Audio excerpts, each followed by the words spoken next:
What up, y'all? Qashus here from the Second Floor Podcast. Welcome to the Calculated Coffee series. Another banger of an episode for those who are creatives, for those who are filmmakers. I get a chat with two brothers who are absolutely killing it in my city, who I have had the pleasure to collaborate with, to work with on different client work. Just overall great guys and masterminds at what they do. I bring to you Moh and Mazen Mahfouz. So for those who don't know who Moh and Mazen are, I'm gonna just give you a brief little overview right now.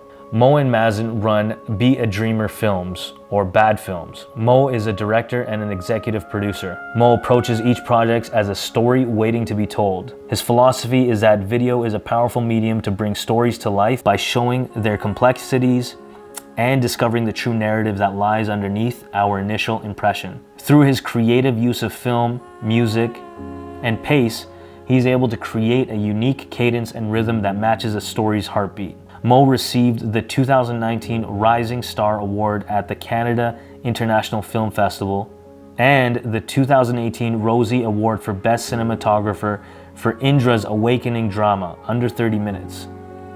One of his notable projects, Nike, the Goddess of Victory, has been screened at the Edmonton International Film Festival 2020 with an exclusive run on Apple TV+, the Valencia South Europe International Film Festival 2020, the Barcelona Planet Film Festival 2019, the Jelly Film Festival 2019, and the Indie Short Fest 2019.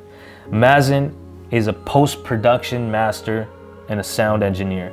Mazen is a professional singer / songwriter, sound engineer, and video editor. He brings his musical background to film by ensuring each project has its own melodic identity and rhythmic progression. With great attention to detail, he ensures that the audio accompanying the visuals is purposeful and technically sound in order to enhance the narrative of the film and develop the story. His notable projects, Donut Day, Where Do You Wander, The 50th, and Nike, the Goddess of Victory, which Mazen post-produced, have been screened at the Edmonton International Film Festival, the Edmonton Short Film Festival, the Valencia South Europe International Film Festival, the Indie Short Film Fest, and the International Mobile Film Festival. I'm super excited to get into this conversation. We talk about the current state of creators and filmmakers. We talk about tips on those starting in film, what they can do to, get to the next level, and in their personal experiences, how they've been able to kind of maneuver all their creative work and create an actual business from it. So I'm super excited. This conversation was fantastic. Make sure to follow Moh and Mazen. I have the links in the description below, as well as if you guys want to listen to the full conversation and really get into the nitty-gritty where we talk about tips and what those who are creatives can do to elevate in their respective, art or creative works. Make sure to follow my Patreon, patreon.com/Qashus, to listen to the entire thing. I also personally give a lot of other, filmmaking tips, marketing tips, strategies, and all the other conversations I've had on the Calculated Coffee series. Full conversations are all there, so make sure to check that out. Without further ado, guys, let's dive in.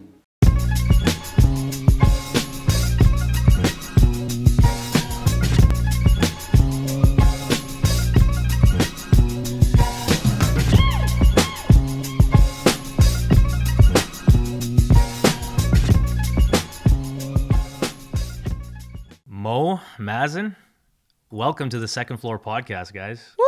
Finally, that was finally. It only took a couple years. Oh man, we've been excited to be on this podcast, and we're blessed to be here. It's an honor. Thank you. No, it's an honor for me to have you guys on, and as fellow filmmakers, creatives, I'm excited for this conversation, man. I think I wanted to kind of start off just to get the ball rolling and kind of wanting to know how you guys got into, the filmmaking, the creative side of things. When did that start for you guys? Like, was it Was it very early on? Did it come out in university? I know Mazen's a fantastic artist as well on his own, but I know Mo, I'm not really familiar with your background. All right. I know so I want to know where did all this creative stuff come about? Well, first of all, I want to say this is unusual for you to do this because it's all virtual, but I think we have to adapt to this whole crazy world we're living right now. So, being virtual right now is still an interesting time. But to answer your question, to be honest, I've always been curious since I was little. For myself, I'm speaking for myself. I'll let him speak for himself. I'm gonna. Also, that's like that would be the first time he always speaks on my behalf. Holy, that's just what happens. That's all, brother. Bro, you give me a bone, I'm gonna take the whole thing. All right. So, anyways, let me begin. I'm just kidding. Well, I was born before you, so I'll start with myself first. I think curiosity started probably when I was little. It's funny enough, like. My parents always used to like film us when we were little, so I'm always like just watching them filming us, and it's just there's so much VHS tapes out there of us, and then I'm always like curious about this like crazy VHS camera. So like that was probably my curiosity started back then. I would say that's the early stage, and then when he was born, he started singing at 2.5. Like Wow. This guy started singing before he was talking. Yeah, I was So- probably like, That's amazing. Goo goo gaga goo goo goo gaga gaga. all right. So, and then I would say like fast forward to we moved to Canada. I would say like my curiosity started, or the second phase that I got into filmmaking and photography and all that was when I bought this like Nokia N95, and that was like my first camera that I actually had. It was a phone camera, and I was just taking pictures of everything, filming everything, like just whatever interested me, you know what I mean? And then fast forward to like getting at my actual first like DSLR camera. Then I'm just taking photos like left and right, and not really thinking too much of it as like a profession. It's more of like a hobby, you know what I mean? Yeah. And then from there, the moment that really kind of changed the course of like, okay, we're gonna take this seriously is in 2011. He did his first mixtape, and we wanted to do a music video. And at the time I had a Canon T3i, and for those who don't know, it does both video and photos. And then we're like, well, we don't know any filmmakers out there that can do video, so why not just do it ourselves? Because since he's been editing since in grade 7, and I was like, well, let's just spend a summer filming this music video. And it was like a remake of Fireworks by Drake. And Alicia Keys, yeah. And Alicia Keys. So it was it's still out there on the internet. You can look it up on YouTube if you guys are interested. See our first type of work out there. And then we did it, and then it was like, all right, well, that was kind of cool. What do we do next? And then it kind of just snowballed. Like one thing, people saw it. People were like asking us to do some videos, and then one thing to another. I was at university at the time, and then by the time I graduated, we're like doing so many projects that we just moved on to like taking this like seriously as a business, and then we went into the the business side of things. That's kind of like the short version. I don't want to like give you a long tangent answer, but that's kind of my interest. But actually, I will also say this. But in 2007, I really wanted to become a music producer. I love music. Like, it's funny because music to me is more. It's something that I wanted to do more than filmmaking, but I love filmmaking so much that I realized that like it's way more.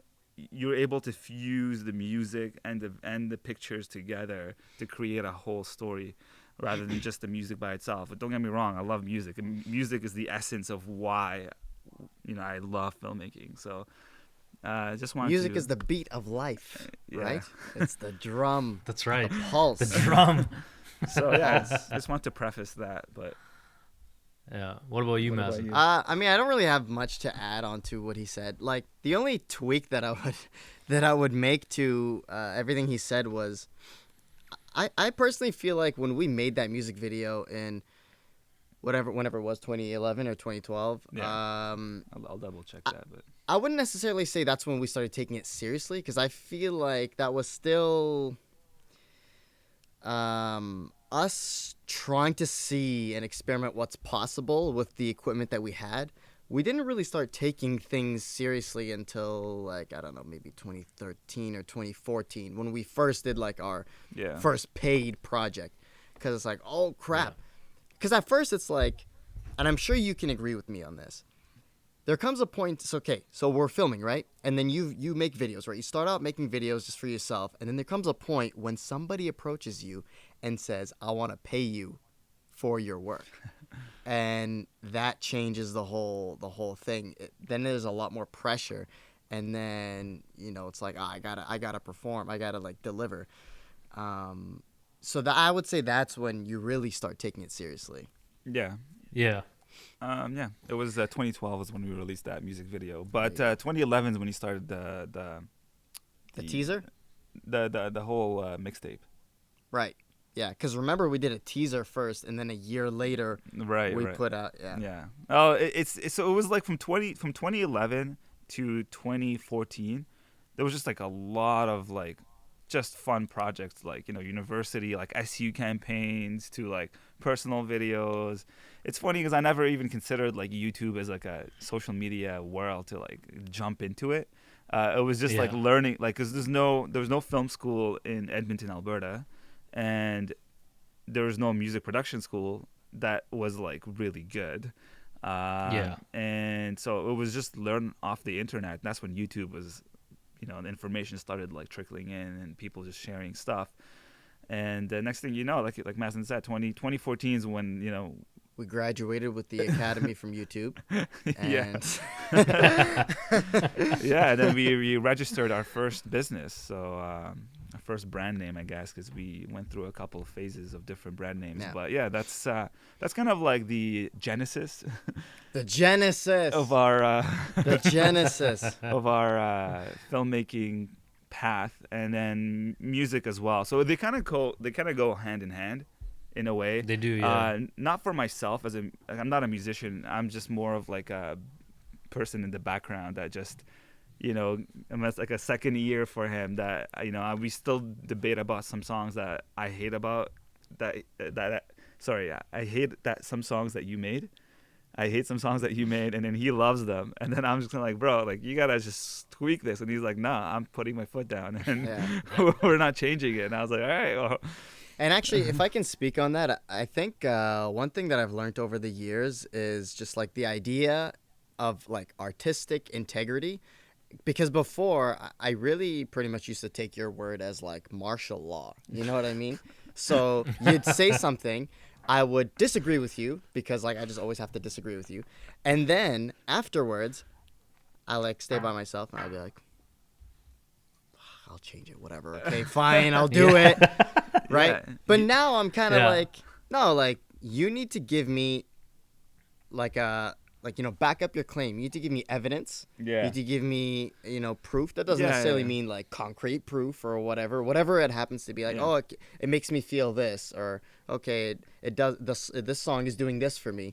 But then I would be like, oh, okay, that wasn't the message I was trying to convey, so I guess I should tweak it. Then I'll go in and, you know, just based off logic, I'll do it that way.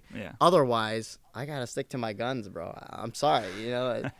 And then that trickles into video. There's definitely been times where, like, we'll be making a video, right? And so I'm the editor, right? Yes. I'm the editor, yes, right? You're the editor. Okay. So here's the funny thing, right? So he'll try to tell me how to do my job.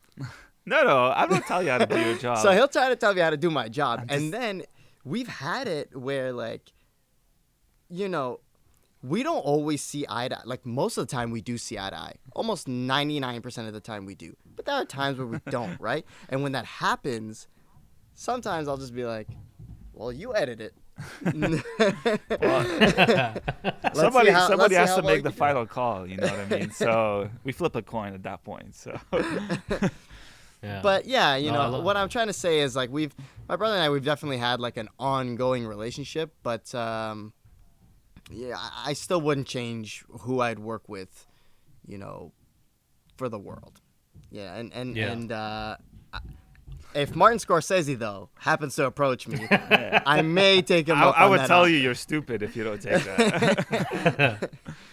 No, that's awesome, guys. I think you guys are a dynamic duo. I think I think, like you said, filmmaking and music, they just go hand in hand. Yeah. And it's funny because I have a similar come up as well into the videos and the music. And it all started with trying to make videos for my own music. So it was like, I got nobody. Like there's no one that I know. And like I knew one filmmaker at the time. He was, I was young. Yeah, yeah. Wanted to charge me $1,000 a music for a music video. And I'm a young guy, like in university, I have no money. Yeah, Like yeah, there's yeah. no way I could pay $1,000 for a music video. I was like, all right, I'm just gonna find a camera and figure this out. And then I realized through making my own videos and skits and all this stuff that I started falling in love with it, just like you guys. And then it just grew into this thing now that's a business, and here we are, right? So I think we have similarities on that front. But yeah, what about? I'm curious to know, what do you guys think of like the climate today in terms of like creativity and like filmmaking? Because online social media is obviously taken off. Like there's so many different platforms now. Before, as a video creator, you didn't really have much to showcase your work on. Like, I mean, it was just kind of the community that you knew, maybe some film festivals. And if you got lucky, you would hit it big and like get into like, theaters and all that stuff. But now with like social media and like all these platforms and things where you can showcase your art, your creativity, there's so much more opportunity. But at the same time, there's an influx of people on these platforms that are creating. So as creatives, how do you guys feel about where we're at in terms of videography, filmmaking, music, and just creating in general? Yeah, I know that's a great question. Maybe I'll start it and you can piggyback Yeah, go ahead. after anything I miss. But generally speaking, like the way I see it is like two paths of filmmaking. And we're talking about filmmaking specifically here.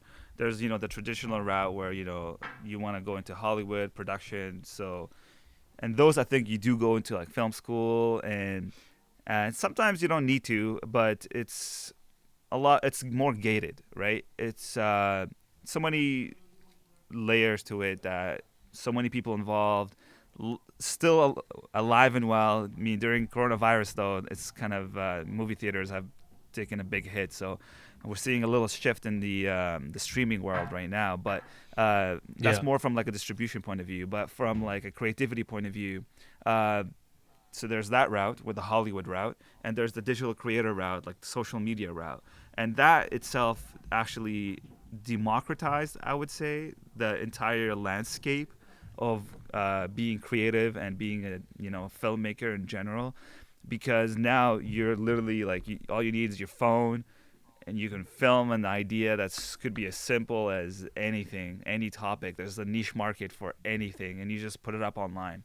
So ever since YouTube started, and then with all the different social platforms, it kind of allowed people to just expand their opportunity to just share anything they want online. And I feel that's actually a good thing in the long run. Now it's the noise is it's hard to break through to find your audience, but there's so many layers to it. But in general, like my thoughts on it is that both worlds coexist. Both are amazing. I'm a fan of more of the digital creator route, because you're like everything. You're like the production company, and you're like the whole, like, you run the whole business, right? You don't need to ask anyone for permission. You just need to use the social media platforms, find your audience, and grow your brand. The other one, it's way more people involved, harder to like actually make a dent to reach like the Oscars, for example. And that's what I would say for now. Yeah, like, I mean, the only thing that I would add is, I think at first, if you go the content creator route, there's, you're gonna have more creative control, that kind of thing. But you go the traditional route, there's probably gonna have to be a lot of you got to answer to other people kind of thing. Like there's gonna be like, oh, you're still, There's a hierarchy. There's a hierarchy, exactly. Yeah. It's usually the studio. Yeah. The studio is at the Yeah. top. Like they get the final say. You know what I mean? And so if I mean, if anyone has the patience to go through all that, I mean, I don't know what the bigger payoff is, right? But that's why if you look at people like our parents, you know, people that are, you know, considered immigrants or stuff like that, to them it's more like you haven't made it until I see you on the TV. So for them, that's the thing that's important. Versus I think for us, it's more just like, well, actually, you know, It's actually proving to be the opposite nowadays. it's the opposite, and it's just the content that you're making. Yeah, like you can grow your brand off of like you can become TikTok famous, and you have way more influence than becoming a movie star, which is such a weird thing to say, right? But but that's the nature of like technology and social media and all that. It's very interesting. I'm curious. What do you think on that topic? I agree. I agree with everything you guys said. I think one thing is like it's opened the floodgates for guys like us who are, you know, small time creators right now and who have a chance to, you know, create and get as much exposure as we want with the art that we're creating. So I think it's sweet in that aspect. I think like you guys said, like coming from an immigrant you know, family, you know, my parents, they still don't understand the video stuff. They still don't understand how I make money, right? But down the road, I see creating as a long-term payoff. You know what I mean? Like I see all the videos, all the podcasts that we're creating. I see that as a long-term brand payoff versus kind of in the moment. And that's something that, you know, I've learned from people that have been creating over the last decade. You know, guys like, you know, Gary Vee, guys who have built their catalog in terms of videos and clientele is like they give, and the ROI comes down the road 5 or 10 years from now. Guy like Joe Rogan, who just signed $100 million deal with Spotify, you know, he's been doing his podcast for the last decade without really any payoff, and now he gets $100 million deal. And that just, like, in my opinion, I feel like content creators are going to be like, you know, NBA players and NHL players, where down the road, these companies are going to the companies are going to see value, and they're going to sign content creators left, right, and center. And we're already seeing that. And Omen, if I may add, the Joe Rogan thing, I believe that took him like 10 years, right? Yeah. I think it was like 10 years. So imagine trying to tell someone like, you know, I love my mom, but trying to tell someone like my mom, you know, hey, Mom, it's going to take me 10 years to be able to get to where you want to see me. Yeah, I mean, I wouldn't even say it's not even just to the old generation. Even the young generation feels like people that are younger than us who like want it now. They like see the success. Actually, yeah, it's true. And they're like, oh well, I'll put up some videos, and in a couple of months I should be able to get 100,000 subscribers. It's like, no, it doesn't work that way. You know, a lot of these, you know, successful content creators have put in hours and hours that goes unnoticed, that is not documented on the internet. Do you know what I mean? So it's there's a lot of sweat that goes behind the scenes, and it's just kind of like the movies as well. Like, I know there's a lot of hierarchy, but a lot of hours goes into, like, you know, any production, any film, any motion picture you want to create. So both worlds are amazing. I think, like, I love both. Like, I love movies and, you know, TV shows, but I also just love the idea of the internet. Like, I can make a video that I could just release tomorrow and it can go viral. Like, holy shit, like, that's crazy. Yeah, no, I agree. And I think, you know, even, you know, shout out to the man, Sean Kanungo, man. You see a guy like him who's, you know, who's not, you know, he's just pumping out content, you know what I mean? And I love seeing that. I love seeing guys just going hard, and there is no, like, right away ROI, you know what I mean? No. Like, he's not getting anything from what he's producing or putting out, not yet. Yeah. You know what I mean? Yeah. But you know that down the road, as he builds his audience and as he builds a fan base, that it's going to pay off, and that might not be until 5 years from now. Yeah. And hey, you know what? He might hit something, and guys like us, you know, we make a video that hits a chord with somebody, and all of a sudden you have an influx of people that see what you've built over over the last couple years. You know what I mean? Yeah. And it's even the same way with like musicians too. Like a guy like Russ. I don't know if you guys know who Russ is, but a guy like Russ who's built his catalog over the last, 5 or 6 years, and then just over the last 2 years he's blown up. But his entire independent catalog is now being listened to by millions of people. But it was quiet. There was crickets for so many years, right? So, and a lot of guys, like you said, especially in this generation, they don't see that. They see it like, oh, I could just, I'd post a couple videos, it should go viral, or it should go 100,000 subscribers, or whatever the case. So, but see, this is why, if I may add, this is why, like, I'm excited to see your future as a musician as well, and I'm sure you're excited to see my future as a musician as well. But like, 100%. Once, if let's say 5 years time or whenever the time comes, you get some sort of recognition from it, people are gonna look back on even a song like Mirrors or whatever, and they'll see that you actually were putting in the quality early on. You know what I mean? You were putting in that time early on. And I think when people who are non-fans see that, that's what kind of like makes them transition. So there's the eye-catching appealness, and then once they really start to dig into you, they're like, oh wow, this guy's like not just a SoundCloud guy.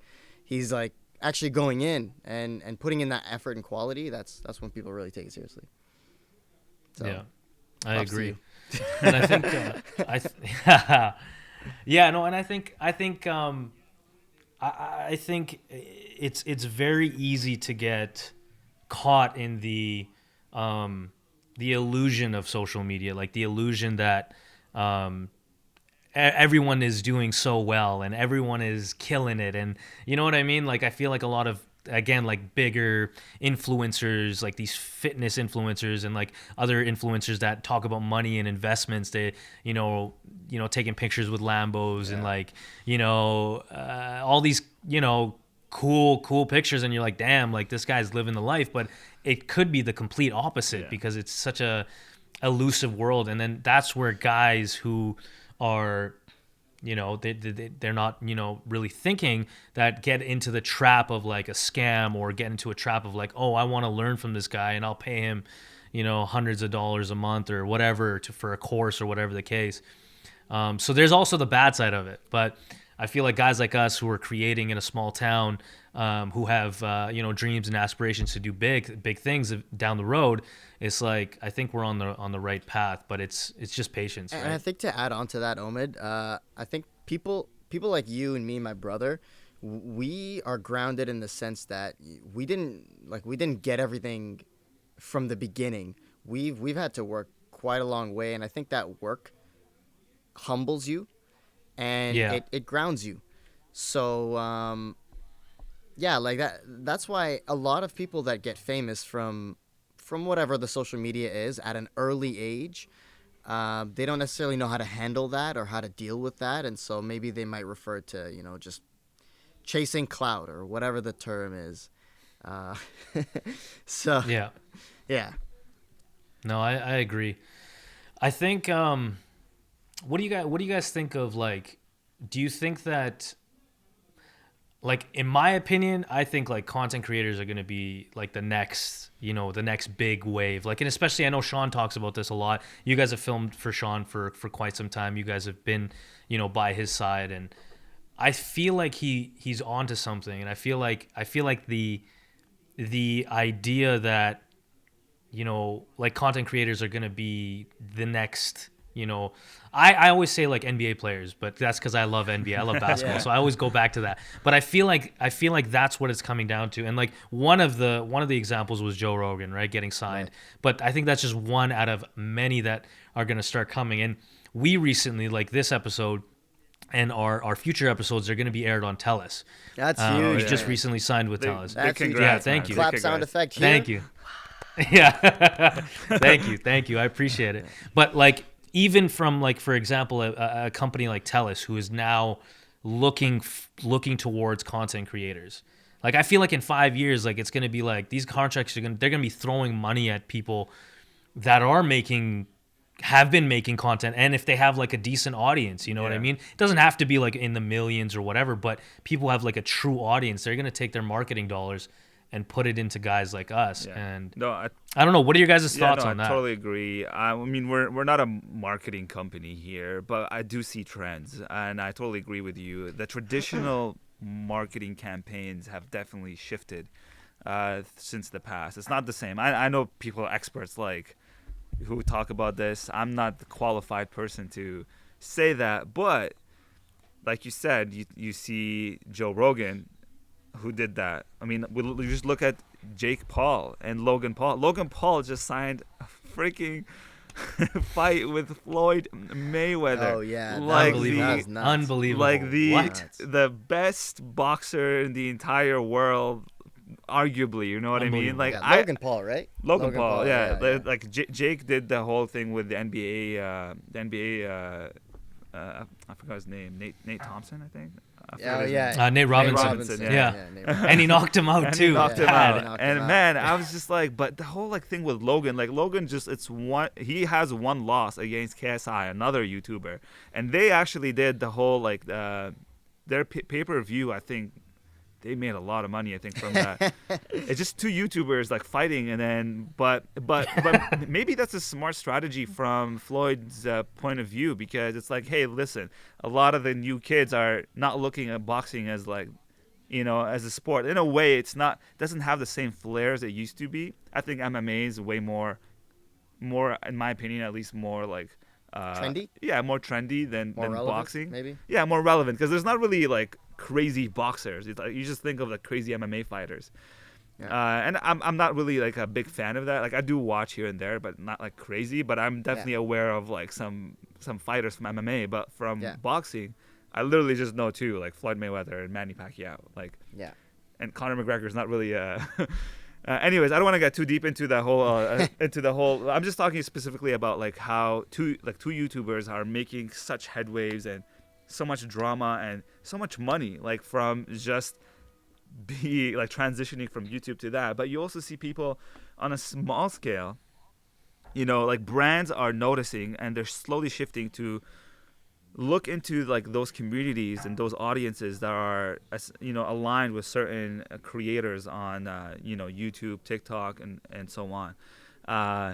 And I think if you in the long run, like, it's gonna get more and more. And if you truly want to, like, at the end of the day, it comes down to, if you want to build your own brand, you have to first believe in yourself, and you're not really looking into making money. That's what I always think. I think you're trying to just like, you know, Gary says, you know, like, give value to the thing that you love, you know what I mean? And from there you build your brand equity. It's kind of like what Sean talks about, like culture capital, or like the individual is the most powerful thing, because like, you know, when you build your audience, your entire brand all of a sudden has this value that is almost like bigger than who you are, and you don't really realize what you can do with it. I mean, like Mr. Beast from YouTube just launched a 300 restaurant ghost kitchen.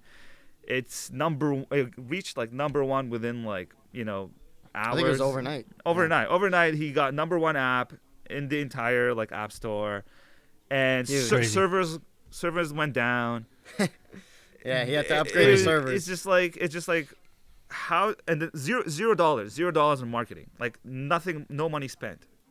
That campaign alone just destroyed like so many like millions of dollars of campaigns that are like thrown on all these other like crazy ideas. So it just shows you that like creators are really the new wave on how brands should be looking to, you know, double down on and kind of collaborate with. That's my 2 cents. I don't really have much else to add to that. It's definitely, it's already happening. That's the crazy thing, man. It's already happening. So. Yeah, I mean, like look at David Dobrik. He has his own perfume line. He's got his own, Like, not only that, he has a lot of other things. There's Chamberlain Coffee, like another YouTuber who has her entire coffee line, an entire, like, what the heck? Like, doesn't even make sense. Yeah. Obviously, like, these are like the bigger ones, but there's, I mean, just like from merchandise alone, like, you can just. Yep. There's so many opportunities. So that's, again, it falls down to like what you want to do, right?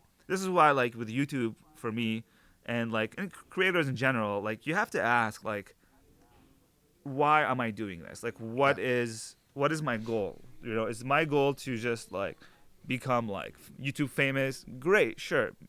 Soon you realize your goals are gonna change if you do reach that, because one thing, like, what I'm trying to say is authenticity is the best thing to yourself by creating stuff you actually want to put on the internet.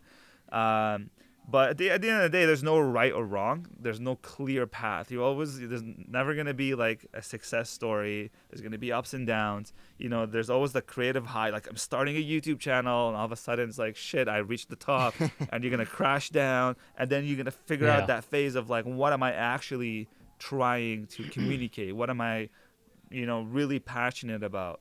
You know, it's like you're creating videos for people or for yourself, and that's kind of a tricky thing. And how do you marry them together?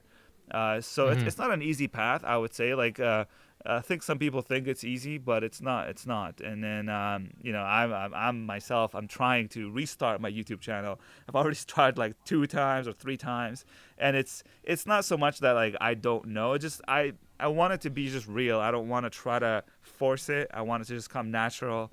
But you know, sometimes I guess we all have to be like Sean. You know, just put it out there and then move on to the next, and don't overthink it.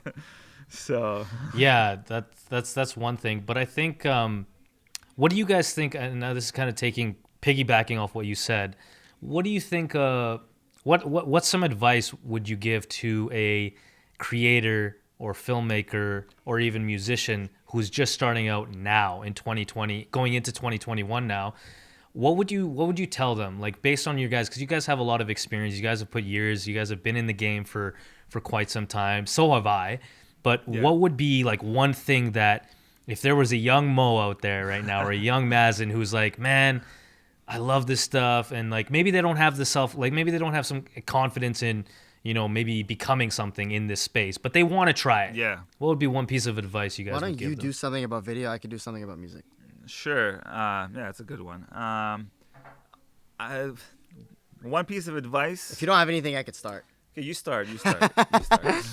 I have so many. That's the problem. That's. I'm trying to think of just like the main one. One piece, like when you guys were young, when you guys were just starting out. I got one. Yeah. Okay, I don't necessarily know how to word this, but I think the most valuable thing is to never. This is my advice to, I guess, myself, and this could apply to any other musicians just starting out. Do not be afraid to experiment or try out things. If you have to, invest in an area where you can feel at most comfort as you can, or at most peace, so that you can try things and not be afraid to do, you know, whatever it is that you want with your music. Because honestly, like, even like today, it'll always keep happening where people will like try to do vocal warm-ups even, and it's like, oh, I know this sounds weird, but do this like, and it's like, oh, haha, that's weird, like, why would you ever do that? Like, well, no, like, honestly, like, this thing is going to help you to improve. So if you just are able to find some sort of a way to experiment and try new things without any judgment. Okay, I think that was the word that I was looking for. Without any judgment, then you're setting yourself up for success. So please do that. I love that. Yeah. That's a great one. I would say, to add to that, and I really, really hope if there's a young person out there who, you know, by the way, this is a great podcast. You should subscribe to it. And do it right now, Second Floor Podcast. And then if you reach to this point of this video, and I hope you are right here listening, this young person, or even an old person, doesn't really matter. Doesn't matter. Is that if you start tomorrow, you're already too late. You need to start today. So what that means is that don't plan. Do not think. You need to react. You need to react on the idea that it's inside your mind. It could be as simple as how I'm feeling today. It could be like, hey, you know what? like people always find excuses. So Always. that's kind of what I'm bottling all these things together. You should never have any excuses. Never. You should never be like whatever. It's fun. Like I suffer from those exact same things. So it's like I'm telling myself that as well. So He's really just talking to himself right now. Like that's really yeah. Like you gotta start today because tomorrow's already too late. too late. You man. know, if you're just always consuming, you can always be a fan until you start to create yourself. You know what I mean?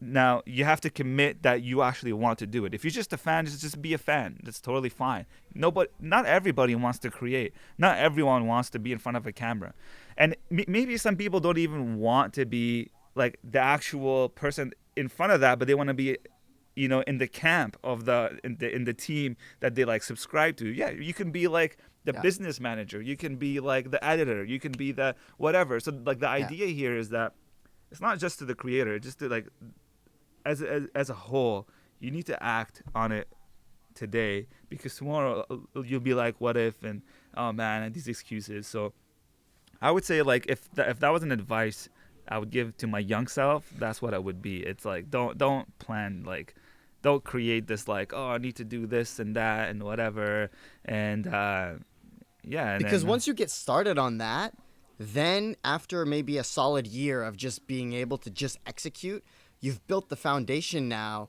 to be able to build on top of that. So then once the time comes, you can be like, okay, I've done a year, I've done 2 years, whatever. I've done 6 months of just being able to make videos. Now, then you can start to be like, how do you take it to the next level? You can't just start and then be like, okay, how do I take it to the next level right now? Like, you got to first start.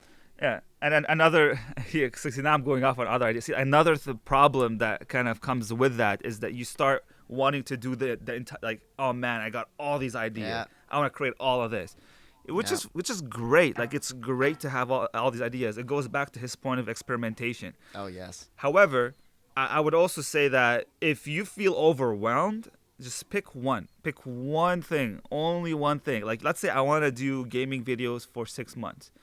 What's that going to allow you to do is practice the consistency of putting out a video maybe once a week. And now in 6 months, you're like, I don't like gaming videos anymore. Now you can transition it to something else. You've already developed some skills on like putting out content and getting the habit of being comfortable in front of a camera or maybe editing for somebody or whatever. You're getting that workflow and then you transition to something else. Exactly. So like they all kind of go hand in hand. But, I think like one great advice is that, start today. Well, you know what the funny thing is about Rome? What? It was not built in one day, right? Damn, mic drop. That's the funny thing about Rome. Yeah. And honestly, Omid, like, this is one of the things that kills me inside.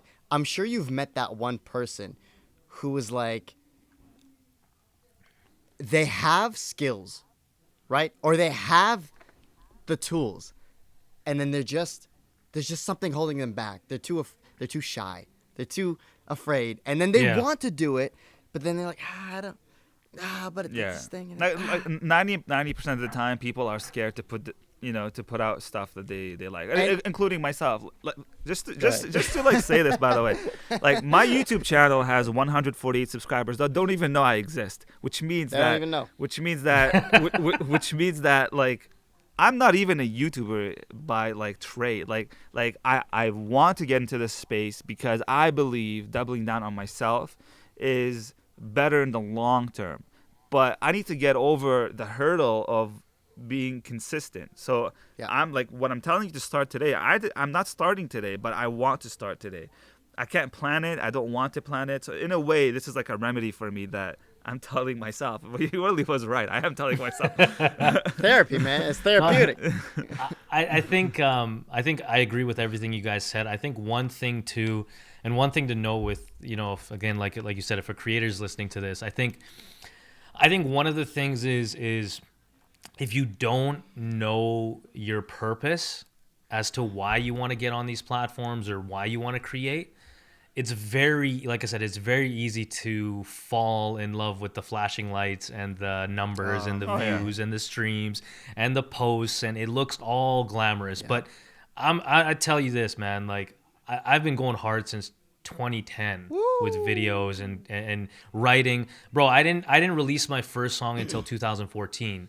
I was writing for 4 years consistently before I had the balls to even turn on a camera and be like, okay, like maybe I should put out my music now, or maybe I should like do any of that. And then Omid, correct me if I'm wrong. I did some research. I think so. You said that 2014 was the first time that you started writing things. I think 4 years after that is when you put out your first couple of things on Spotify, right? I think your earliest. Yeah, my first mixtape was in 2017 or 2018. Yeah.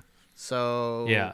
So it was even more. It was longer than that because it was just like I wanted to become so good at rapping that no one could question it, or at least no one could be like, oh, this guy sucks, or whatever the case. And even then, when I was posting my first singles, I didn't have the money like, it's so funny. My first mixtape has like 3 or 4 like super high quality songs, and then the rest is just like mixed so mediocrely. It's so funny because I didn't have enough money to make an entire project at the time. Yeah. So it's like, okay, 3 or 4 songs that I thought were bangers. Okay, I'll spend the $200 or $300 or $400 to get these mixed. And then the rest, I was like, all right, fuck it. Like, I don't have the money, whatever, but I do have these songs. I will still drop the project anyways. Yeah.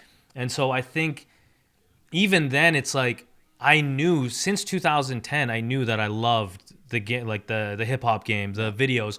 I didn't start making money until like 2018 and 2019, where it was like, oh, okay, like people are paying me for videos, like a decent amount. Like I was doing a couple $100 here, $100 there, $100 there, but it didn't turn into a business until now. So I think it's very easy for a creator to look at us and be like, oh, I want to do what Omid's doing, or I want to do what Moh and Mazen is doing.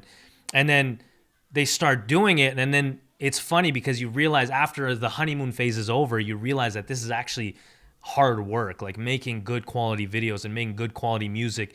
Having a dope song is not easy, and putting up a front that you have everything in place is just stupid to me. But I think that's one thing that I would say in terms of advice is do experiment until you find the 1 or 2 things that you truly actually love doing. Like it doesn't feel like work. Yeah, and then put gas on that. And that. then, like I said, and then it will evolve. Like you're never the same person. Like in 3 years from like that thing you love, it's gonna evolve to something else.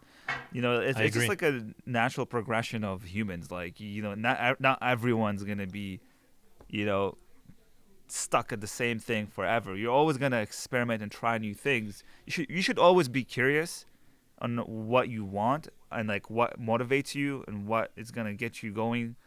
And you should never settle on one thing. You know what I mean? I had this other point too, but I forgot now. Come on. Damn, we're just dropping bars here. What are we, 46 minutes in? All right. Man, we can talk forever. What's No, I love it, guys. I think what do you guys think of coming from a immigrant household? And I know we talked about this earlier, but coming from parents who don't understand the new internet age, this new content age, how have you guys had to navigate that with your own parents, family members, people who have said, you know what, I don't think this is a good route in terms of a career. I think maybe you should go into, you know, again, being a doctor, engineer, all those like normal, the normal route. The classics. How have you guys, the classics, how have you guys had to navigate through that? Or if you have, or maybe you guys have supporting parents or whatnot. Where do you guys stand on that it's front? a great question. And I'm, you know, hopefully some people who do like are in that position, just, you know, maybe either listen to this like as not so much as advice, but more about like everyone's different. That's all I'm trying to say. And then obviously whatever my brother's about to say is our story. So. No, I mean, in short, it's not easy. It's never easy to kind of like, you know, we're currently living that new trend. You know what I mean? Like even us, like for us, like even though we've been doing all this work, like if you tell me today, like, oh man, you're so successful, I'll tell you, man, I'm just starting. Like I'm not even there yet. Like not even like at the starting line. Like I'm trying to get there.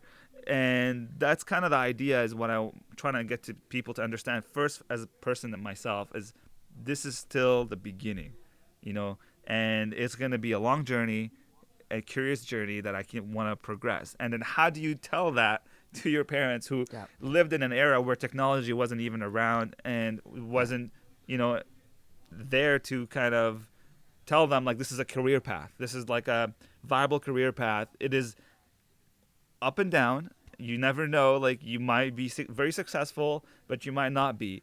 Now for us, like for me, what I've really wanted to do is, number one, be as patient as possible, and to explain kind of like why I'm doing this, and you know, the reasons, like give logical reasons of why this makes me happy.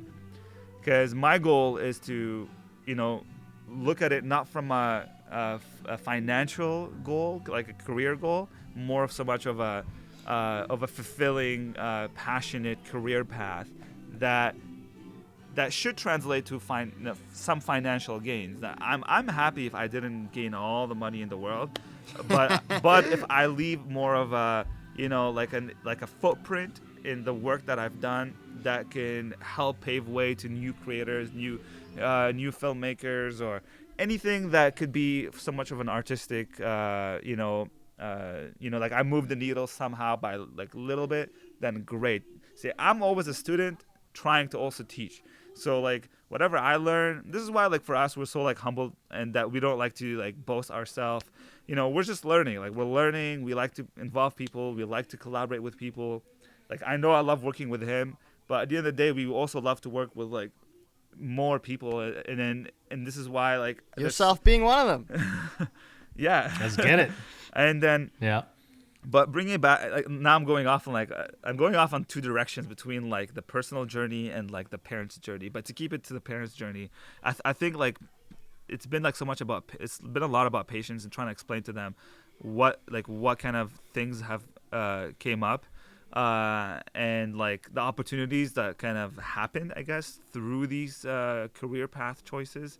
And you know, there's definitely moments where it's like they don't accept it, but you just kind of the saying is don't ask for what, forgiveness, or don't ask for permission, ask for forgiveness. Yeah.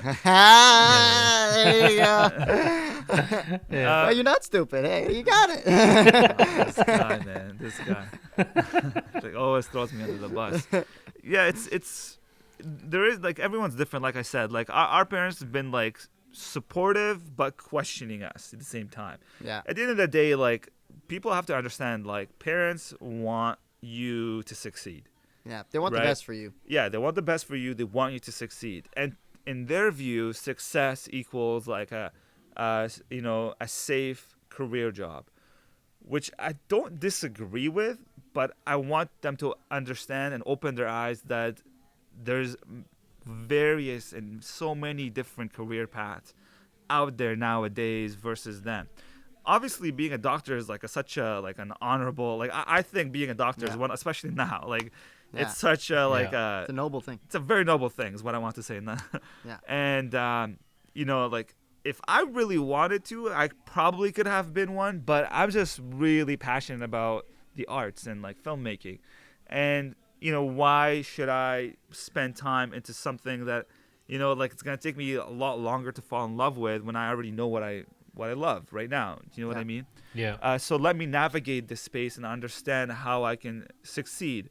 And then if you are willing to take those sacrifices and take the punches, there will be some big L's you will face, but the best thing is that you pick yourself up and you take, you know, one foot at a time.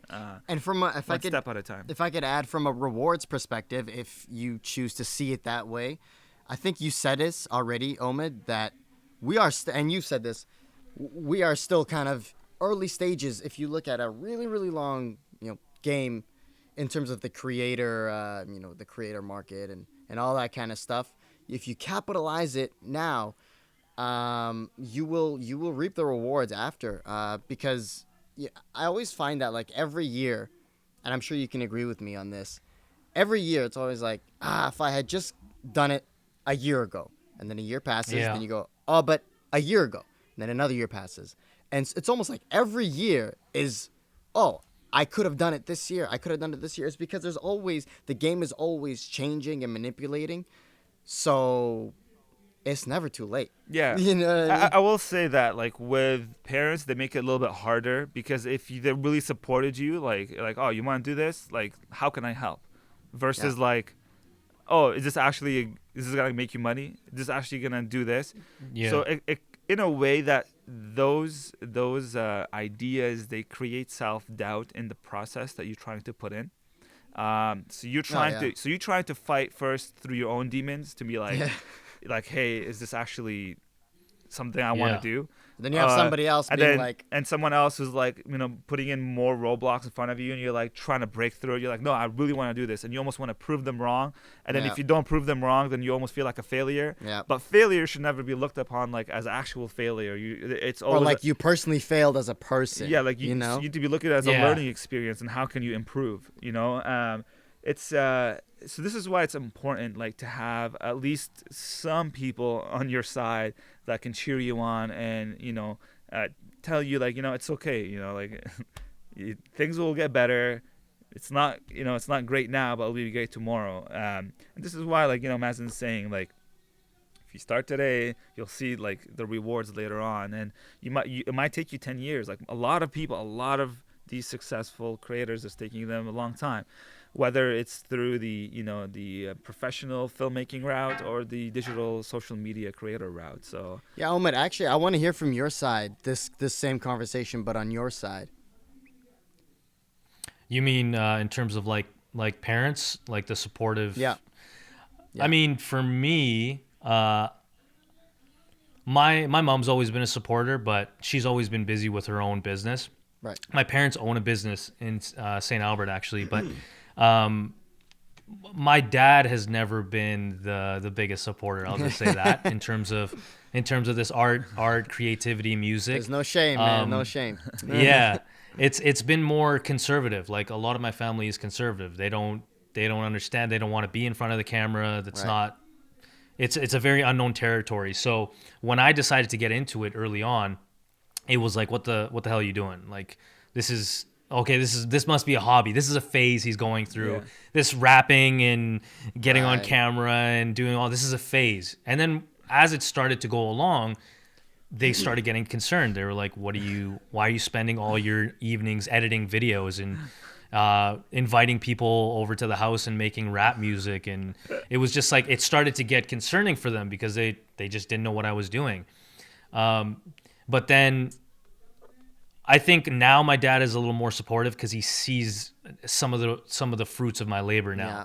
So, for example, when I worked at a marketing agency for 2.5 years, I brought my dad to my office and I showed him. I was like, hey, this is my office. Like, I'm making money from setting up a camera and hitting record. Like, this isn't like a fantasy. Like, this is an actual job that I'm actually doing. I bought my house last year. Congrats, and that was man. all through. Congrats. Thank you, brother. Congrats. Thank you. But again, I had to take my dad. I had to literally put him in the car and be like, I just purchased this house. And it was all because of me doing video work. I didn't make this money from anywhere else.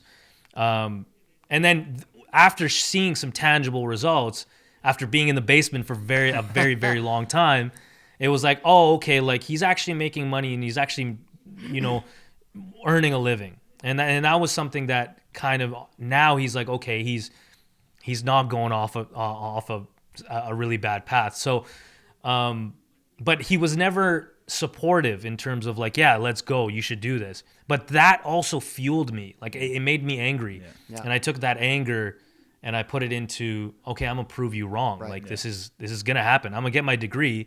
I'm gonna get my biology degree. And then I'm gonna say, okay, I'm just going to build my business and I'll just prove to you that this actually does make money. Yeah. And this actually does provide a living. Yeah.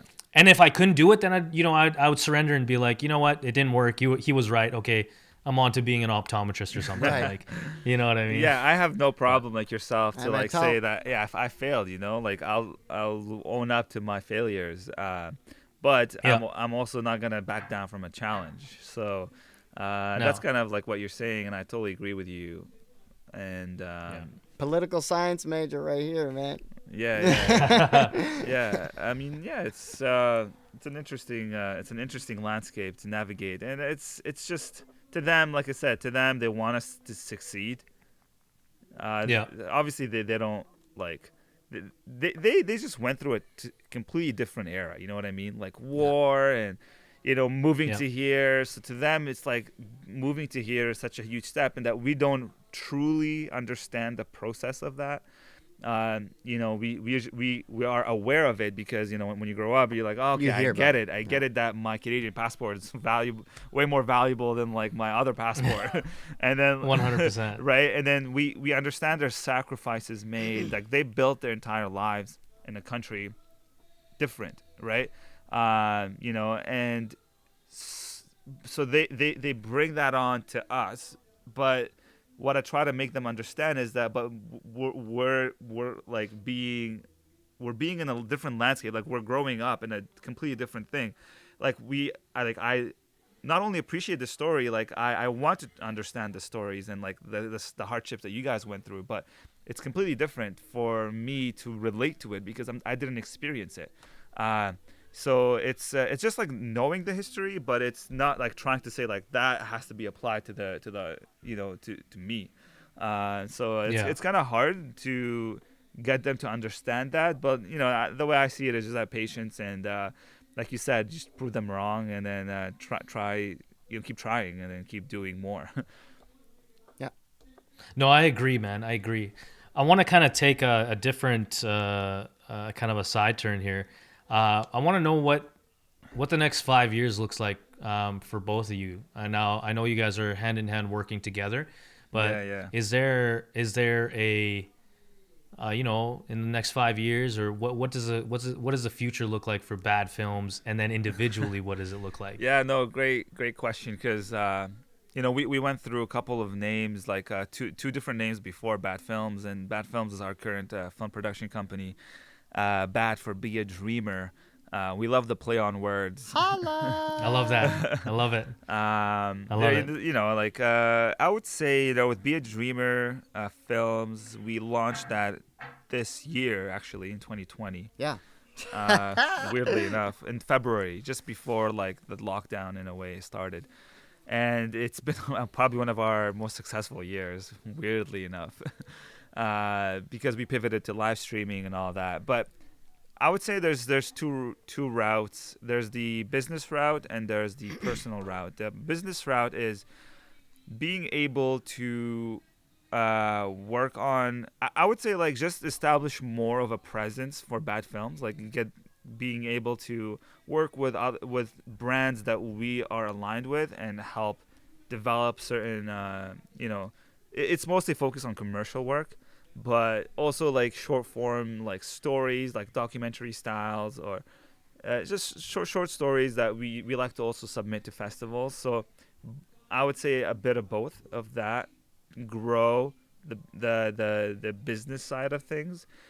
But what I really want to see is transition. So like as we grow Bad Films, I want to also grow, Mozy as the brand, my personal brand as a future aspiring YouTuber. And slowly I want to be like either 50-50 or mostly YouTube, because I feel as the digital creator route, whether it's YouTube, TikTok, or whatever you want to do, that to me is a more scalable business than the Bad Films. Because Bad Films, like, you just have to hire more people, pretty much have like we can grow like a legitimate company, but I also see the landscape of like how the creators are really important, and I could either be involved with the creator or double down on myself as a creator, and then or be the creator. Yeah. So I really think that if I just put in the work, I just need to put in the work. Like I said, start today, put in the work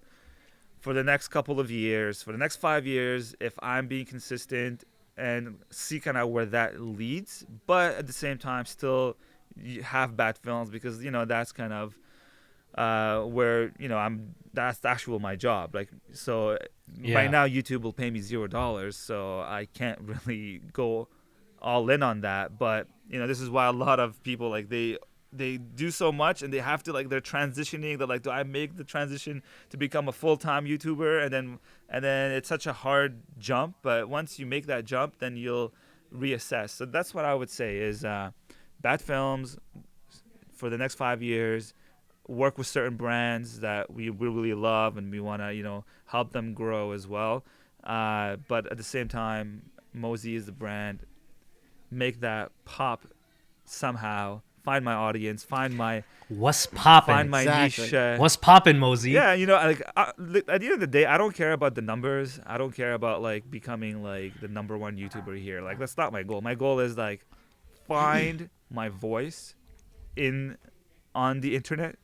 What do I want to do? Experiment with ideas, and find just like a niche market that that are interested in the topics that I'm talking about, and I want to help them as well. Like, this, like, I love what Mr. Beast is doing. Like, that dude, like, he just gives back to his entire fan base, and then it just took him, like, a long time as well, like more than 10 years, and he has like 50 million subscribers now. Like, dude's legit. But so it's inspiring to see stories like that, how they're so humble, down to earth, trying to give back to the community that helped them grow in the first place.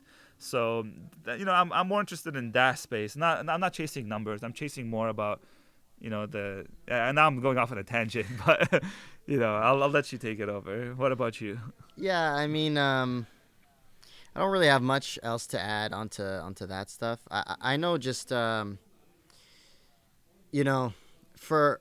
me as a musician, and I want to ask you actually as Qashus, all I want to do is I haven't really had the time to just be able to, like I said earlier, experiment and just actually create music. So my next goal for me in the next, let's say, 5 years is to just be able to make music that I personally resonate with. I feel like before, in the past, I was making music maybe necessarily for others, or not necessarily doing things that challenge me or things that I find that I resonate with. So I want to be able to do that. And once I'm confident in that ability, then I'll know that I'll have succeeded for myself, and then I can go from there. I want to ask you as a musician, do you have any goals for the next 5 years or anything like that? Yeah, I'm kind of in the same boat as you guys. I think I do want to build the Qashus brand, and I think Q Films and Q Films Media is just the I think the oil to the engine. Nice. You need money to survive. You need money to live. Yeah. To pay your mortgage, to pay for the camera equipment. All this equipment is crazy. The studio equipment, all of that. You getting it's a red so soon expensive, or what? right? Oh man, no man, I gotta get on the A7. What is it? The A7S. The A7S. Nice camera. That's the next step. I need to use it more. That's the problem. Man, we need to get to the point where Sony is being like, here's a Sony A7S III. 100%. We all three of us need to get to that point. Yeah. But I think so too. I think I find more fulfillment in the content that I create, like these conversations that I have with featured guests. Like, I love doing this. This is one of my favorite things to do. Likewise here, man, too. Yeah. So, I mean, down the road, that would be the idea is being able to sustain off the music, the content that I create. Yeah. And then, Q Films is there as a business, and who knows, maybe that'll be, the thing for long term. Or, I've worked with other brands and businesses that I also find fulfillment in helping them, build their brand and build their business. And I see a lot of, companies in the US that I would love to work with, like as a, make a video for them or work with them and help build their brand. But I think the long-term goal, is to be like Mo said, like either 50-50 or more so as a creator, providing I don't know, it could be value, could be entertaining Totally. Yeah. videos, whatever, music. I mean, one of my goals, man, as a musician is to go on tour. Woo! I think going on tour would be independently, being able to fund it myself, go to different cities, have an audience. I think that would be the dream. That's one thing. Though? Oh, 100%, man. 100%. Y'all gotta come through. But obviously with the climate right now, it's not looking like any events, but hopefully down the road. Yeah. No, that's amazing, and I love hearing that too, because at the end of the day, like, we're all helping one another. I see it that way. It's kind of like it's kind of like how, like, the creators in the East, like, they have, like, there's a community out there. I feel like I feel here in the West, it's like slowly people are doing that. Like, I don't know many creators. Like, I know people who just take on, like, filmmaking as, like, they just want to do it more as, like, as a job, which is nothing wrong with that. But I see it myself. Like, I want to become a creator. I know you are. And maybe a few other people. I don't know that many. And then at the end of the day, if I can help in any way, great. But I'm not even there. But I think as like, together, you know, I'm referring to, like, you know, Maddie, Peter, you know, Chris, and all those guys. They have, like, the dope squad. They all, like, help one another in some ways, by just at least being aware. Like, they're all like a nice little community from Toronto, and I'm kind of like, man, why? You know, it's like the Drake effect, you know. God damn it, man. just like the music, you know what I mean? Like, OVO literally runs, like, Toronto, you know. But anyways, at the end of the day, like, the way I see it is that 5 years is it goes by quick, you know what I mean? So I'm hoping that in 5 years we get to go on that tour, and then I'll be invited to film the documentary. Yeah. Hell yeah, let's go. Let's go. That'd be crazy. I think, man. I think even I've kind of noticed that here, and I'm not gonna bring anyone down or anything like that, but I think when I was coming up making videos and stuff, I really had to grind, and I really had to do it on my own. Yeah. And I reached out to a lot of people here, especially filmmakers, and I'm not going to name any names, but there weren't many people with their open arms and saying, "Hey." I was gonna say, talk your shit, Sway. Yeah, exactly. I don't know if you can swear, but I just said it. Should I start maybe make a diss track or something? But First off, I want to give a shout out to. Then I want to. Yeah, exactly. Sometimes you have to be controversial. I'm just saying. Straight, no, I'm just kidding. Up. No, but I agree with you. I don't mean to cut you off, but just like what you're just saying, we didn't know anyone either. That's why we took the camera and we started doing it, and then slowly you start to, like, meet other people. But, like, Edmonton, Calgary, Vancouver in general, like, I'm not aware of, even though there's some, like, creators out there, but there's no, like, like a group. There isn't like a there isn't a community. Yeah, you know what I mean. Like, I know, like, people talk about it, and I always like to reach out a hand to be like, hey, any filmmaking advice, please reach out. Any whatever, please hit me up. Because it's the whole, like, it's almost like I'm giving the value, like, face to face rather than the internet. It's like the whole thing that Gary Vee says, but that's the way I see it. If I'm, like, helping someone from something that I've learned, and then they can take that and apply it in their own field, and great. And then maybe down the road they want to hit me up. But at the end of the day, I just see it as that we're all trying to figure out our own voices. Everyone's unique, everyone's different. Like, I'm not gonna take anything from you if I'm helping you. I'm literally just helping you, and then in the return, you could be helping me back somehow. Do you know what I mean? It's never, like, all about me. It's I think it's just about us in general.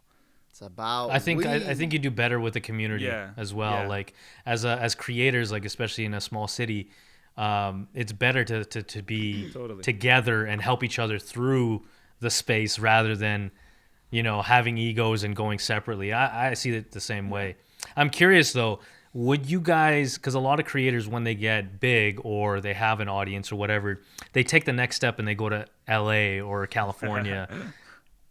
Is Bad Films gonna go to California in 5 years? I'm just curious. Is there gonna be a relocation? So here's the goal, right? I think 2024 we're gonna set up in Mars, and we're gonna. Yeah, I mean, Elon's moving us there, so. We might as well. Pack up the gear. Let's go. I'll subscribe to that. Why not? Start my fan base from there. So, I mean, like, it's funny because I think so. 5-year plan is that, but 10-year, 20-year plan is maybe actually do feature films, or, like maybe later on I'm gonna be able to be like, okay, I've gained enough experience to, independently self-fund an idea that I either wrote, or I know a writer that wrote an amazing script that could be like, I love sci-fi right now. Maybe I will not in 10 years from now. So like, I would say like Bad Films will exist until I don't want it to exist in a way. But as a filmmaker, I think it's always about being able to work at a global level. I will always give back to Edmonton at whatever capacity I can. Oh, yeah. Because I've lived here for like 20 years, so it's pretty much my hometown. So it's been a minute. Yeah, I'm proud of the city, even though like I'm proud to be part of the city, even though like sometimes it feels like the city doesn't do much to you. Like you're doing things for the city. You're trying to make the city like as pop in a way. Like I would love to make Edmonton be like, oh yeah, like kind of like how I'm using Drake as an example. How Drake made Toronto even more on the global level. Maybe as a musician he could do that. Maybe as like a bunch of creatives we can do that. It's not just about me. Like I'm just saying whatever I can contribute to make that, then great.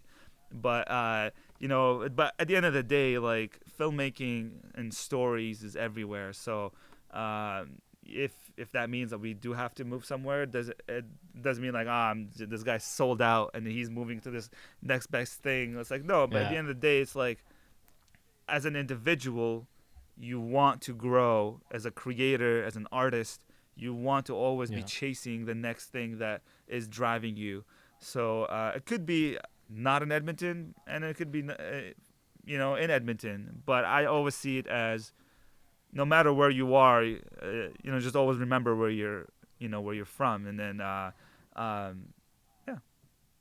Well, if I see that you if I see you start boxing, man, with Logan Paul and all those guys, then I'll know you sold out, bro. No, we'll jump on the podcast and explain why I'm doing it. Yeah, exactly. But secure the bag, exactly. It's all about the bread. There's NDAs, then I don't know, but that's the problem too. Is like there's like I know like there's gonna be a part of your life that you have to make those decisions of like, okay, well now I'm offered like $100,000 for a brand deal, right? And do you believe in that brand deal? And then if you're gonna do it, are people gonna call you out on it? So you're gonna start. Yeah. You yourself gotta debate it. You're like, no, I gotta stay humble. I can't take that. It's like, well, you really have to like. I gotta stay broke. I gotta stay broke. At the end of the day, like, I'm not saying that everybody. Like, I know, like some creators have publicly stated like they turn down $100,000 deals because they don't believe in the brand, and that's great because you are setting the boundaries for yourself. And I think if you keep yourself in check, then you're not gonna make everyone happy. People are going to still criticize you, but you have to grow. You have to move the needle. You have to become a better person to help other people. You know what I mean? I see it as if I'm getting bigger, then more people are also benefiting. It's not just myself. It's like, oh, great. Now I'm this dude who's like made $1 million off of YouTube, and I'm gonna keep it all for myself, go live on an island and do nothing with it. Like, come on, like that's not the idea. That's not the point. The point is to build a community, understand like what you're passionate about, and help others to grow and do more art in general. So yeah. Facts. Yeah. Anything to add, Mazen? No, not really. He said it. Yeah. No. Yeah. It's weird. Like, what would you do? Like, would you move? Like, if you had the opportunity and things are moving in the right direction? Or Apple comes out and reaches out. Hey, Omid, Q Films, is there gonna we need to collaborate? Here's a check to do whatever. 100%. Yeah, there you go. Yes. Like I honestly, I wouldn't. I have. Sorry to cut you off again, but like now you're getting me boiled up. Like I have such a like a hate. I have such a hate and love, hate and love relationship with, comments like people say. First of all, people who just like live behind a computer and throw comments. I just think you need to do more with your life. Like if your comments are coming out of jealousy and hate, then what's the point? Like call me up, tell me that to my face. Like what's the point? Like I'm trying to do things for myself, and then if that's making you mad, then I'm sorry, but that's the way it is. I love making people mad, bro. But like my hate, So do my hate-love relationship with people comes when they say, "Oh, you sold out." But the thing is, like one of my biggest problems when it comes to music, for example, is that musicians from Edmonton, I've definitely seen more of like a trend in support, that people are in a way like helping each other, but at the bigger scale, I still see people not truly like supporting local. Oh, support your local musician. You know what I mean? And then once they move to like a different city, Toronto, like, man, this guy sold out, man. Like, oh, he got a deal with whatever. But it's like, well, that's exactly the point. You never supported me here, so I'm gonna move somewhere else where people are actually gonna appreciate me. You know what I mean? At the end of the day, art sees no race, no culture, no boundaries, no nothing. Like, art is going to move people in one way or another. If you don't like the music, move along. If you like the music, subscribe and show love. And that's kind of like the way I see it. If you're just going to be a hater and throw mad comments or talk shit about it, then thank you for the publicity. And For publicity. And other than that, it's like you're not helping, like, the creator in general, and you might not be amazing today, but if you see the potential, if you see the dedication, the love, just support in any way or form goes a long way. So I completely you said it perfectly. Said it perfectly. I think the one thing for me is I want to see how high I can get. What my potential is in this game of content, and I think like a lot of creators going to an LA and going to the hub of Hollywood and all this is for me. I want to see if I can compete. Like, I'm a competitor. Like, I love to compete and see how far I can get with this. So in terms of like moving or going to a different city that is a bigger pool of content creators, filmmakers, actors, musicians, I get excited about that. You know what I mean? But that doesn't mean that I forget my hometown and where my roots and my foundation is.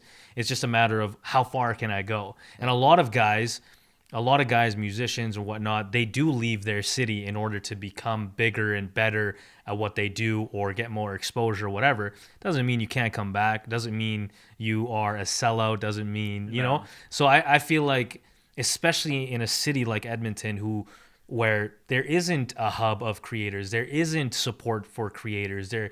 And now maybe I'm wrong. Maybe there is a little bit of support, but it's not a hub yet. It's not a place where people see as like, oh, this is a spot where creators go. Exactly. Mostly creators go to Vancouver or Toronto or filmmakers, or they go down south. Yeah. So I think it's just a matter for me personally is to see how far and how many people I can influence and how many people and like, again, there's hundreds of creators that have done that. That doesn't mean that they don't show love back to their city or they don't come back. It's just a matter of getting to the highest level. Yeah. Honestly, like if I were to move to LA, it'll just basically be just for the weather.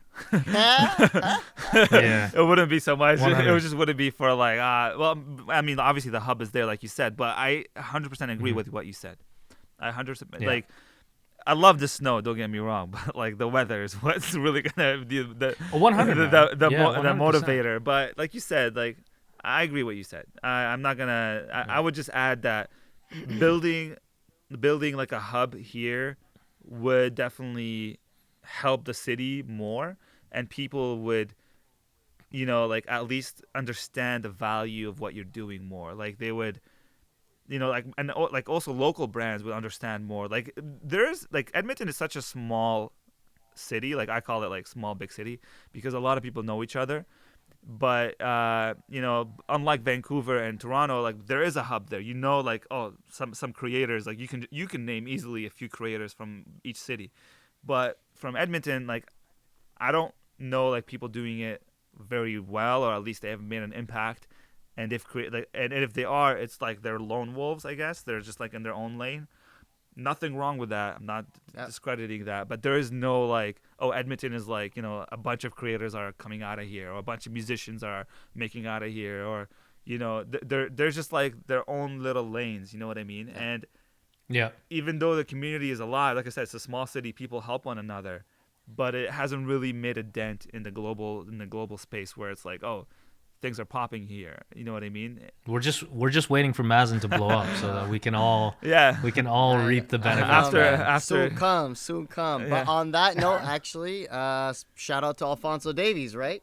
Yeah. Shout out Alfonso Davies, bro. Man, from a sports perspective, I mean, like the only two. I'm pretty sure there's more athletes. People are probably gonna call me out on it, but I only know of like Alfonso, who at 19 years age, man, he won the Champions League, the Bundesliga, League, they literally won everything, man. And then I knew of him a little bit when he moved to Vancouver, but it's just crazy, just like somebody from Edmonton. And then he shouted out Edmonton. Yeah, he shouted out Edmonton. But like, I mean, even from a soccer perspective, look at it. I mean, we don't have like a crazy like football club. You have to move. You have to move to Vancouver, and from Vancouver to the big stage in Europe. You know what I mean? That's it. He's the example, like, man. So yeah, you should never look at it. Oh, he sold out. Like, oh, you're gonna tell him like, oh, he should have stayed in Edmonton and made it big here. Like, no, he's not gonna make it big here. Like, you gotta go where the big impact is. That's literally the nature of the game, right? Now you have an opportunity where you can come back and make your city a relevant city and contender in the big space. Now in the sports world. In soccer, unfortunately, that won't happen because there needs to be a lot of money put into this.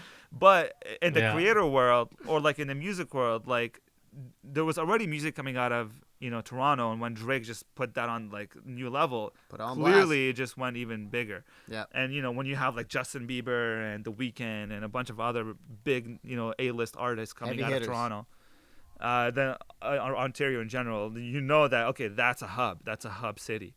Right, so we also have the opportunity to do that here in Edmonton, but we first have to also get recognized at some level, 100% to elevate that. And then I'm a big component of that.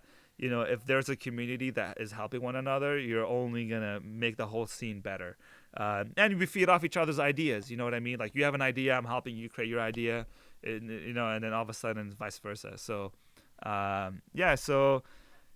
I know this topic was mostly focused on the individual creator, not so much as a business and growing your brand. That's just separate. Like growing your business is just like you and yourself trying to, work it out and help, pay the bills. And like you said, like, but as a creator, I think we have the opportunity to create something, maybe outside and bring it back here, or in here somehow we blow up internally and make an impact in the other industries, or maybe it's the wrong word, in the other space, I guess.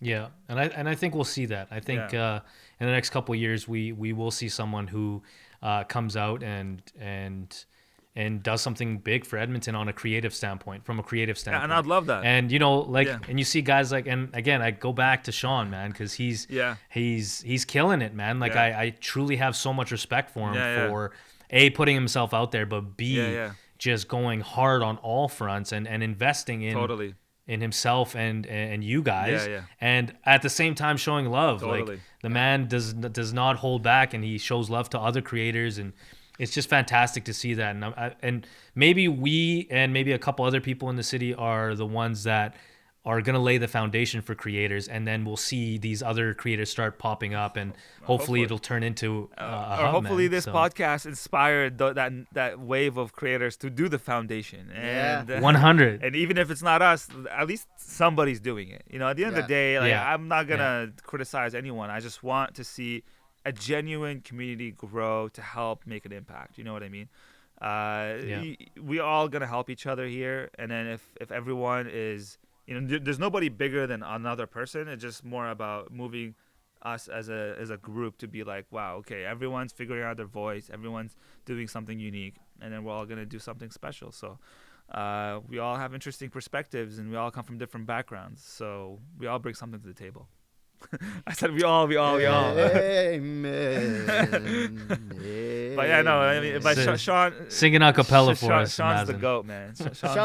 Sean is the goat. I don't know. Sean is the goat. I'm just gonna take that clip and I'm gonna send it to him. Okay, sounds good. No, but yeah, he honestly, he's just I don't know if it's been public. I don't know if it's been put out in the public yet, but Forbes just, I think, gave him the best keynote speaker of 2021. Oh, yeah, yeah. virtual. Oh, Virtual, what? Best virtual. Hey, keynote of- Forbes yeah, did? yeah, yeah. Wow, that's crazy. So big shout out. Well, to he him. deserves it, Yeah. man. Shout out to him, Yeah. man. Shout out. Big shout out. I don't think it's public yet, but whoops, I just dropped it.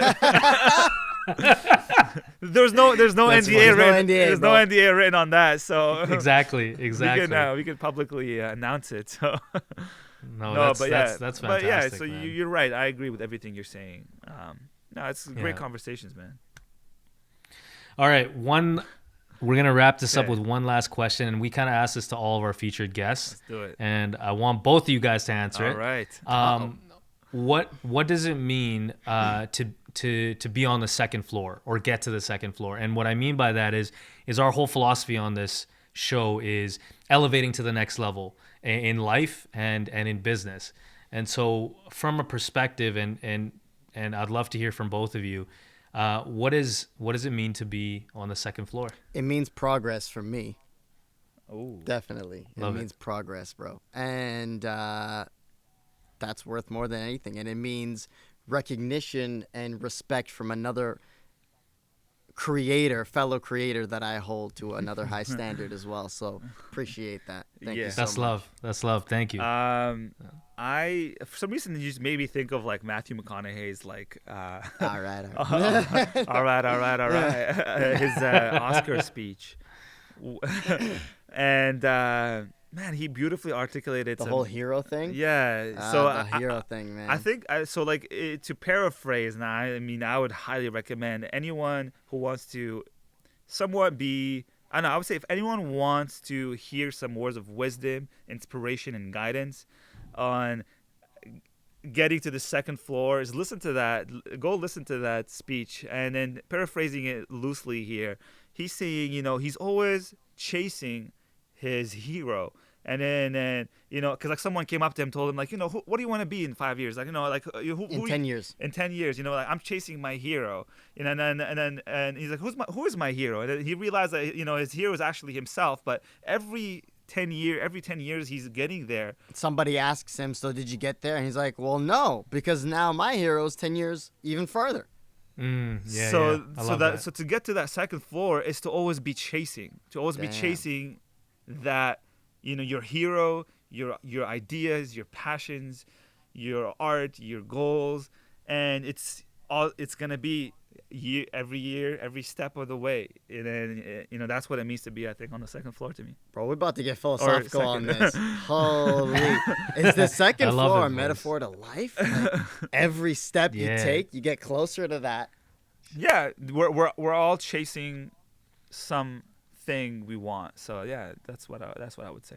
Damn. Yeah, man, I love Damn, it. boys, that's a mic drop right there. Well, I just want to take a second to appreciate both of you No, thank you. for Appreciate that. giving me Appreciate it. your time and your wisdom, and just I just loved our conversation today. And I know for a fact that the viewers and the listeners who are going to listen to this, they're going to take some value, especially creators and people that are in our lane as well. 100%. So thank you guys so much for coming on. Thank you for man. I having us. appreciate it. Thank you for having us. Thank you for you and the entire team. You guys are amazing. Yes. We any way we can support. I know we're not active on social media, but I'm gonna those wisdom words that I said to start today better apply to me Yeah. and for everyone I else. look forward to it, man. So no, it was an honor. Yeah. Thank you. We look forward Yeah. to supporting each other and seeing you grow as well. Yeah. So 100%. yeah, amazing. Thank you. Thank you, boys. And I hope that once this pandemic is finished, we can have you guys in the studio and we'll do an episode in person. that'd be Honestly, I was crazy. really excited for the in-person one, but hey, we welcomed you to our studio. Yeah. Thanks. Hell yeah. So no, Yeah. we can't wait, and we're excited, and we can't wait to do more. All Thank right. you. That is a wrap.